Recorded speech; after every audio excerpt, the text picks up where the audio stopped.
Pela primeira vez, o Brasil terá um retrato detalhado da saúde mental da sua população adulta. Liderada por uma professora do Departamento de Saúde Coletiva da UFES, essa é uma pesquisa nacional que vai entrevistar 10 mil pessoas em todas as regiões do país. Isso tudo, gente, para estimar a prevalência dos transtornos mentais, avaliar fatores de risco e entender como questões sociais, familiares e também o acesso aos serviços de saúde impactam no bem-estar emocional de todo brasileiro. Essa é uma de minhas entrevistas de hoje. A minha convidada já está conosco, é a médica psiquiatra Maria Carmen Viana. Ei, doutora, seja bem-vinda ao nosso CBN Vitória. Bom dia, Fernanda. Obrigada pelo convite. Bom dia a todos os ouvintes. É um prazer estar aqui conversando com você. Eu é que agradeço a sua possibilidade de conversar conosco e já te parabenizando pelo desafio, hein? Mapear a saúde mental do brasileiro. Pois é, desafio mesmo, né? Mas muito necessário. Como é que vai funcionar esse trabalho, doutora? Então, essa é uma pesquisa, né, que eu estou coordenando desde o ano passado, né, a convite do Ministério da Saúde, da Vigilância em Saúde e Ambiente, né, da Secretaria de Vigilância em Saúde e Ambiente, e é uma pesquisa que vai avaliar, né, através de entrevistas diagnósticas padronizadas, aplicadas por entrevistadores não clínicos, vai avaliar 10 mil pessoas nas casas, né, a população geral domiciliada, é uma amostra representativa da população geral domiciliada, com 18 anos ou mais. Então, a gente vai avaliar se as pessoas têm quais transtornos do humor, de ansiedade, uso de álcool e drogas, né, ideação suicida, tentativa de suicídio, etc., na população geral. E a gente vai avaliar o uso de serviços e a gente vai avaliar também uma série de fatores de risco e fatores de proteção, né, para transtornos mentais. Essa amostra vai ser coletada por entrevistadores, como, por exemplo, as pesquisas do IBGE, né, por entrevistadores profissionais que vão, né, nas casas das pessoas, vai ser feita uma amostra, né, uma amostragem probabilística para ver quem vai ser entrevistado em cada casa, né, para que a gente tenha uma amostra representativa. Essa amostra será representativa das 5 macro-regiões, né, do Brasil e da população urbana e rural. É um estudo bastante abrangente, é o primeiro estudo, né, brasileiro desse tipo, compreendendo a população nacional. Nós já fizemos um estudo na região metropolitana de São Paulo, né, que eu participei como coordenadora também, como pesquisadora principal, nos anos de 2005, 20 anos atrás, 2005 a 2007. Então, a gente vai replicar isso, só que com a população brasileira como um todo, né? Então, a gente vai avaliar as prevalências de depressão, de transtornos de ansiedade, como pânico, fobias específicas, fobia social, transtorno de estresse pós-traumático, transtorno de obsessivo-compulsivo, abuso e dependência de álcool, abuso e dependência de drogas, de tabaco, enfim, uma série de transtornos mentais onde a gente vai avaliar todos os sintomas, né, que as pessoas apresentam, tanto na vida, quanto nos últimos 12 meses, quanto nos últimos 30 dias, então, vários níveis de prevalência, né? E a gente vai varrer os sintomas e depois a gente aplica nesse banco de dados os algoritmos diagnósticos para ver se as pessoas preenchem os critérios diagnósticos para cada um desses sintomas. Essa até é uma das curiosidades, né, sobre o tema. A partir de janeiro, aí vai um pesquisador à casa de alguém que foi mapeado, é isso? Isso, a gente tem, são múltiplos estágios de seleção, né? A gente seleciona os municípios, os setores censitários, os quarteirões, as casas e, por último, uma pessoa em cada casa selecionada. Né? Não necessariamente é uma amostragem aleatória. Ótimo. Não necessariamente, então, essa pessoa tem algum problema de saúde mental. Não necessariamente, né? É para mapear, né, exatamente quais são os problemas de saúde mental, né, qual a prevalência deles, a magnitude deles, o impacto na vida das pessoas, o impacto na capacidade de trabalho, na capacidade laboral, o impacto nas relações interpessoais, o apoio, né, social e familiar. Enfim, a gente avalia uma série bastante ampla, né, de fatores associados à saúde mental e ao adoecimento mental, né, ou como gatilhos ou como fatores de predisposição. Bastante complexa mesmo, muito importante, né, a gente não tem políticas públicas que estejam guiadas pela necessidade da população. Então, isso vai ser muito importante para balizar as políticas públicas, né, para que a gente tenha um enfrentamento, tanto com medidas, né, de promoção à saúde mental, quanto com medidas de prevenção do adoecimento, de detecção precoce, né, de identificação precoce e de tratamento precoce e adequado, o mais precocemente possível. Então, para minimizar a incapacitação, minimizar, né, os desfechos negativos dos transtornos mentais nas pessoas, né? Dá para afirmar, professora, que é o desafio do século na medicina, a saúde mental? A saúde mental é um desafio de muitos séculos, né? Porque assim a gente tem, né, em vários campos da medicina, a gente tem um conhecimento muito vasto e muito aprofundado sobre quase tudo, né? E obviamente os transtornos que estão associados ao funcionamento cerebral, eles são de menor conhecimento, né? A gente tem um conhecimento sobre a fisiopatogenia das doenças mentais ainda muito precário, né? Justamente porque o cérebro é o órgão mais complexo, né, do universo conhecido, o cérebro humano, né? Então, assim, a gente tem poucas, né, ainda tem, né, comparado com outras áreas médicas, muito pouco conhecimento, né? E a epidemiologia dos transtornos mentais, como a gente não tem marcadores biológicos, a gente faz um exame de sangue, não faz um raio-x, um exame de imagem, a gente não tem marcadores biológicos, né? Os transtornos mentais, eles são identificados pelos sintomas, né? Pela evolução do quadro clínico. Né? Então, é preciso que haja esse olhar para que os transtornos mentais sejam identificados precocemente. Excelente. Professora, e nesse questionário, que tipo de perguntas o brasileiro responde? Ele dá indícios ali através de alguns sintomas?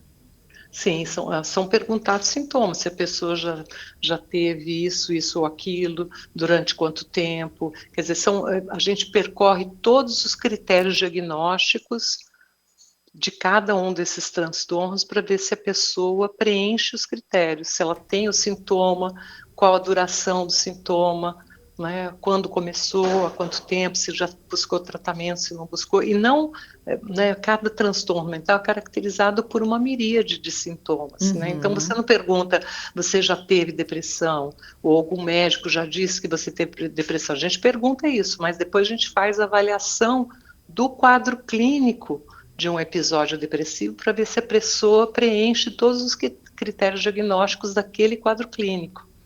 Entendido. Né? Se a gente pudesse utilizar São Paulo aí como base, né? Qual foi a radiografia que vocês tiveram, a fotografia, melhor dizendo, né? Do estado de São Paulo, da cidade de São Paulo, na aplicação da primeira pesquisa?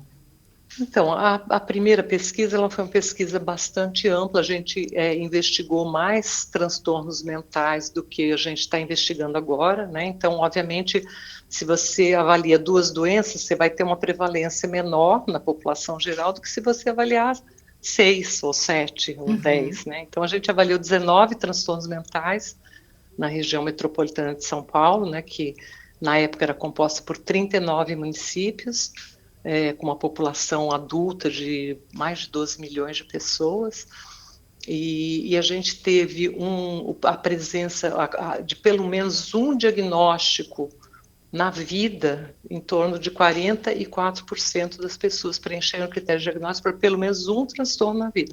O mais frequente foi o episódio depressivo, 18%. 18% das pessoas preencheram o critério diagnóstico para pelo menos um episódio depressivo na vida, né? E desses 18, a gente teve, né, 11,4 nos últimos 12 meses. Ou seja, a gente teve uma prevalência relativamente alta, né?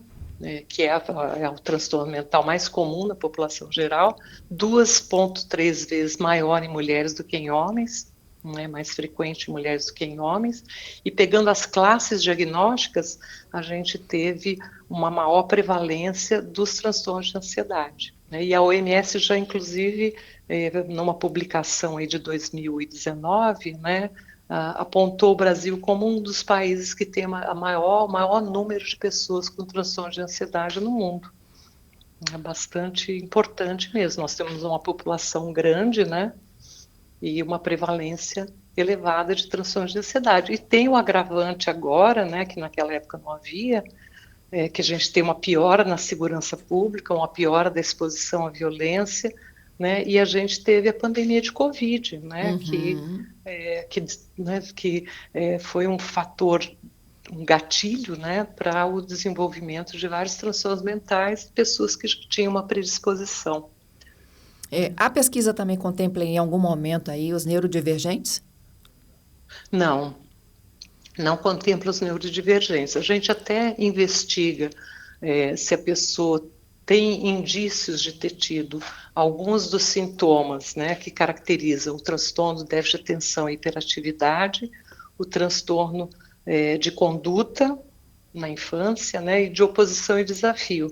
A gente não tem como avaliar transtornos do espectro autista, por exemplo. Por quê? Porque é um diagnóstico muito difícil, né? Essa é uma entrevista que é conduzida por entrevistadores leigos, né? Entrevistadores não clínicos, treinados, né? Muito treinados, capacitados e certificados para aplicar essa entrevista diagnóstica, que é uma entrevista bastante completa, mas ela não pega demências, não pega transtornos do espectro autista e nem esquizofrenia, né, que são quadros psicóticos mais graves. Por quê? Porque não tem como entrevistar essas pessoas com esse tipo de instrumento. Né? Elas não são passíveis de serem entrevistadas por esse tipo de instrumento. Além disso, para você fazer esse tipo de diagnóstico, você precisa de uma expertise clínica, de exames complementares, de avaliação do comportamento da pessoa. Então, isso não é passível de ser feito numa entrevista né, nas casas, e uma entrevista única e conduzida por entrevistadores não clínicos. Entendido. Professora, os questionários começam a ser aplicados agora em janeiro. A gente vai fazer um estudo piloto, né, que era para ter começado na semana passada, mas a gente não conseguiu finalizar, né, o instrumento ele vai ser aplicado através de um tablet, né, de uma plataforma Android, e nós estamos sendo o primeiro país a aplicar essa plataforma Android, porque esse estudo faz parte do Estudo Mundial de Psiquiatria, né, World Mental Health Surveys, que é um consórcio que começou com a Organização Mundial de Saúde e a Universidade de Harvard e a Universidade de Michigan. Então, esse banco de dados vai fazer parte de um banco de dados mundial. Né? Nós já participamos com São Paulo Megacity desse banco de dados mundial, juntamente com mais 28 países. Né? A Pesquisa Nacional de Saúde Mental, que é essa que nós estamos né, fazendo agora, conduzindo agora, ela também vai participar, só que de uma atualização, digamos assim. A gente fez toda uma atualização dos instrumentos de avaliação, porque os critérios diagnósticos do DSM-4 mudaram para o DSM-5 e da CID-10 também mudaram para a CID-11, né, que é a Classificação Internacional de Doenças. Então, teve toda uma adaptação, né? Então, nós temos já 5 ou 6 países do consórcio mundial que já estão usando a classificação nova, né? E nós vamos ser um deles. Hoje a gente não tem estimativas oficiais, né, de prevalência desses transtornos mentais na população brasileira. A gente usa sempre referência a dados americanos. Então, a gente, né, até por ignorância de muitos pesquisadores, né, a gente não usa, né, muitos pesquisadores não usam São Paulo Megacity, que é uma referência nacional muito robusta, né? Mas como ele é limitado a uma população metropolitana, né, muitas vezes ele não é usado por conta de não ser geral, né? Então a gente vai ter agora um dado que reflete a população brasileira como um todo. né? Agora, o São Paulo Megacity, ele é um estudo, e é o único que nós temos, né, de base populacional, para a população geral. Nós temos outros, um de idosos, né?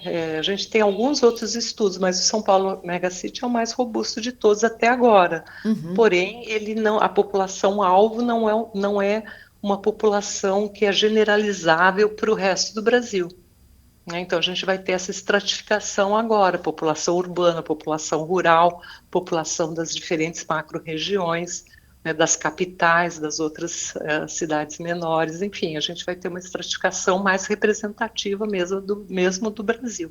E a gente vai ter também do Espírito Santo, né? Então, do Espírito Santo a gente não vai ter, né? Até teve um interesse. A gente vai ter, obviamente, né, nessa população, nessa amostra do Brasil, a gente vai Nacional. ter, nessa amostra nacional, a gente vai ter uma coleta aqui no Espírito Santo, né? Em todas as capitais vai ter, né? E em alguns municípios do Espírito Santo, né? Só que, assim, havia o interesse da Secretaria de Saúde do Estado, né, de fazer um estudo representativo da população do Estado. Eu até fiz uma proposta de fazer uma entrevista com 2.000 pessoas aqui do Estado, mas essa conversação ainda não se desenvolveu, né? Então, não sei se nós vamos ter um estudo paralelo do Espírito Santo. Eu até acredito que essa altura não vai acontecer, mas seria muito importante, né? Porque o Espírito Santo tem uma assistência à saúde mental muito precarizada, né, Olha, como um todo. eu estava pensando exatamente nisso, né? Como que isso vai abrir portas para o tratamento das pessoas, né? Ou pelo menos para tornar, né? Motivar os estados e municípios a se organizarem nisso. Exatamente, né? Porque a gente tem o acesso aos serviços de saúde mental, ele é muito limitado. A gente tem vários aspectos associados ao acesso ao tratamento, né? Desde a existência do tratamento, né? Ou seja, a existência de serviços, né, que possam identificar transtornos mentais e tratar transtornos mentais, mas também tem outros fatores, né, fatores associados à resistência, né, ao estigma dos transtornos mentais, ao desconhecimento da população. Os transtornos mentais, infelizmente, ainda são tratados como problemas individuais, né? A pessoa é fraca, a pessoa não tem força de vontade, se ela fizer um esforço ela vai melhorar, e não é assim que funciona, né? Então, o indivíduo que tem transtornos mentais, especialmente os transtornos mentais comuns, que são, né, os transtornos de ansiedade e a depressão, que são os mais comuns, né, o que afeta a maioria das pessoas, né? Eles são entendidos como uma fraqueza individual, Uhum. né? Então, muitas A vezes a pessoa começa a ter procrastinação, né? sintomas e ela demora, né, tempos, às vezes anos, para buscar tratamento, né? Então, essa visibilização dos transtornos mentais, né, como qualquer outra doença, quanto mais precoce, melhor, né? Então, fazer toda esse mapeamento, né, e identificar como esses problemas são frequentes, quais populações que eles afetam mais, né, que são mais afetadas, quais são os fatores de risco, como você pode fazer a prevenção, como você pode fazer o diagnóstico o quanto antes, né, e como essas pessoas podem ser tratadas e monitoradas, né, isso faz uma diferença enorme, né. Tem um slogan da OMS que diz assim: não há saúde sem saúde mental. E Uhum. não há mesmo, né? E a saúde mental está implicada em todas as esferas da vida. E, inclusive, as comorbidades são enormes, né? Entre transtornos mentais e outras doenças crônicas, Porque é o né? cérebro quem comanda o corpo, né? Não vice-versa, né? Eu acho que tudo faz parte da mesma máquina, né? A É. gente que faz essa divisão, mas né, são integrados, né? Doutora, aproveitando até nessa época, né, em que a gente está batendo esse papo, a gente está numa época que para muitos é de celebração, mas para outros é de profundo isolamento, né?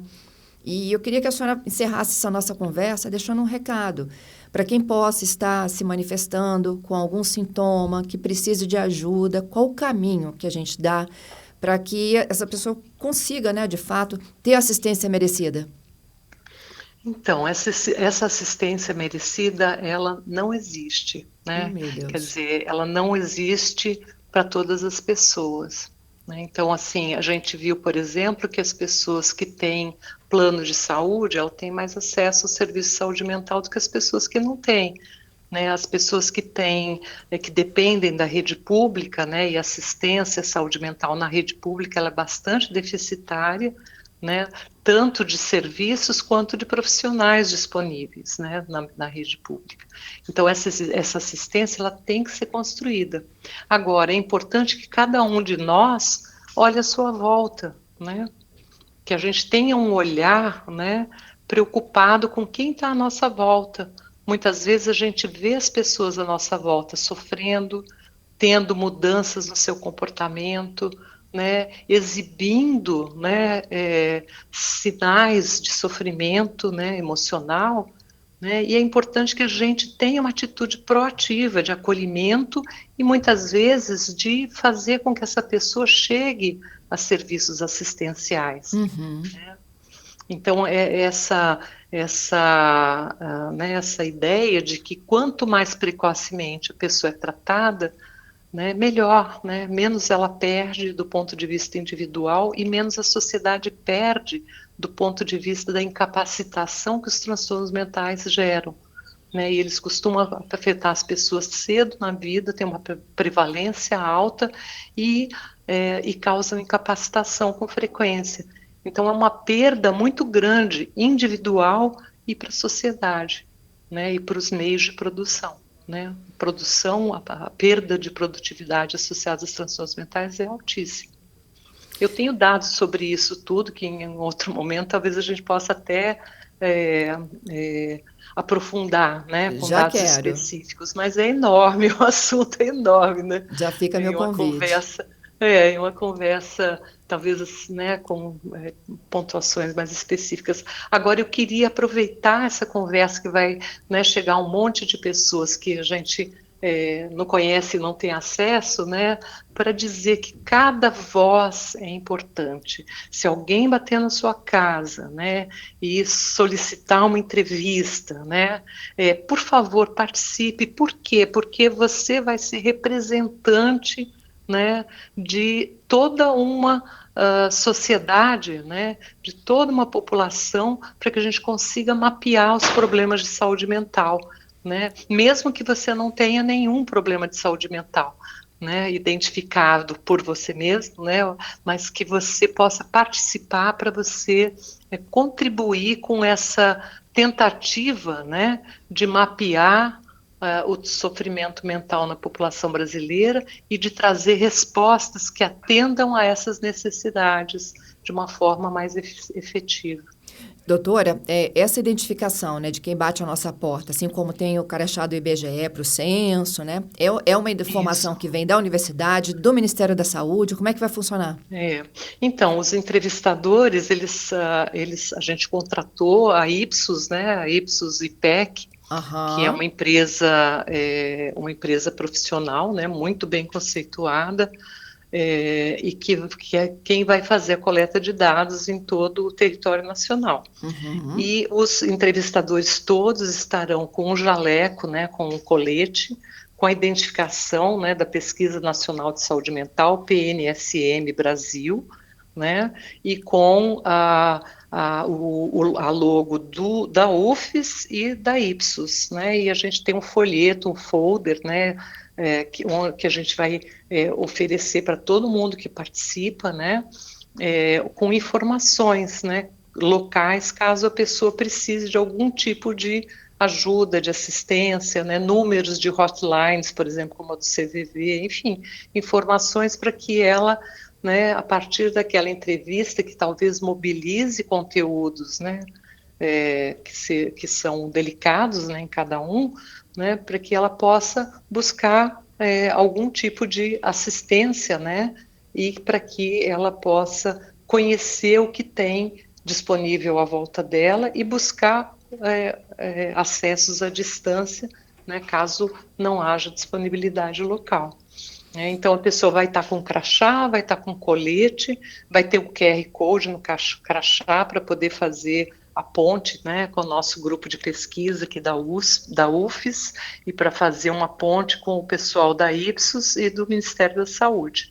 Né? Então, essa tríade, né, a UFES, o Ministério da Saúde e a Ipsos e PEC, que vai fazer a execução, né, da coleta de dados. Nós Entendido. ficamos organizando e coordenando tudo aqui na UFES. Esse tempo de coleta de dados, de quanto tempo e primeiros resultados, quando é que a gente vai ter? Então, eu acho que assim, até agosto a gente deve ter os primeiros resultados, né? A ideia é que o campo dure 4 a 5 meses, né? A gente está dando uma folguinha um pouquinho maior, mas eu acho que assim, se tudo der certo, em julho, agosto a gente já tem resultados. Muito bom. Professora Maria Carmen Viana, médica psiquiatra, professora da Universidade Federal do Espírito Santo e coordenando aqui pela UFES uma pesquisa nacional sobre saúde mental. Muito orgulho da universidade e do seu trabalho, viu, professora? Siga em frente, hein? Muito obrigada, muito obrigada. Realmente é uma possibilidade de contribuir, né? Porque assim, o conhecimento que a gente gera, né? Ele não pode ficar engavetado no nosso currículo, né? É importante que ele seja utilizado para que haja os benefícios da população, né? Acho que esse é o nosso lema, né? Que a gente se desdobre para que a população receba, né? Os resultados do nosso trabalho. Acho que é uma grande honra estar à frente desse estudo. É um grande prazer, uma grande honra. Muito obrigada pela entrevista. Até uma próxima, hein? Obrigada a você, Fernanda.